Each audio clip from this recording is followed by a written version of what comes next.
Results of important initiatives as well. And right now, 1631, the carbon tax is trailing. Our news partners at the Seattle Times have called the race. There are still many votes to be counted. The results so far in what became one of the most expensive campaigns in our state history show 56% opposing the tax.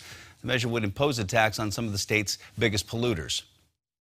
This coalition has been historic in the diversity of folks who came together, and no matter what the results end up being, we're going to keep working together to protect our Washington and our families. We knew it was going to be a hard-fought battle, but from day one of this campaign, we made sure that we were talking about the facts of 1631. We made sure that voters knew that this was going to increase their costs for basic necessities by hundreds of dollars a year, and yet still provide no real significant reduction in Washington's greenhouse gases.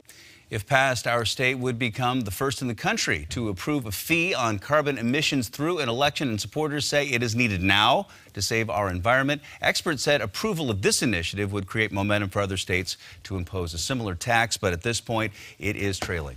Also, supporters of Initiative 1639 are celebrating voters in our state passing some of the strongest gun regulations in the country by voting yes on 1639. Take a look here. The Associated Press has called this one, and those results here, opponents said this initiative hurts gun owners who are following the law. Supporters who voted this in by 60% so far saying it was needed to stop mass shootings.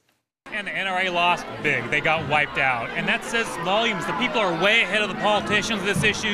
The politicians did not want to act in Olympia. The people did it for them. It ensures that a 19-year-old can't go into a gun shop and walk out minutes later with a semi-automatic weapon like the shooting that ravaged my hometown.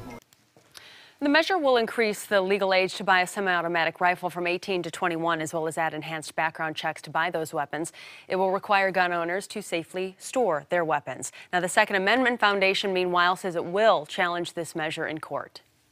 So one of the initiatives on your ballot was causing a bit of confusion. That's 1634, otherwise known as the grocery tax. The results so far, 55% voting in favor of this. That means a ban or saying no to more taxes. A no vote meant cities could have the potential to tax sugary drinks in the future. It is a regressive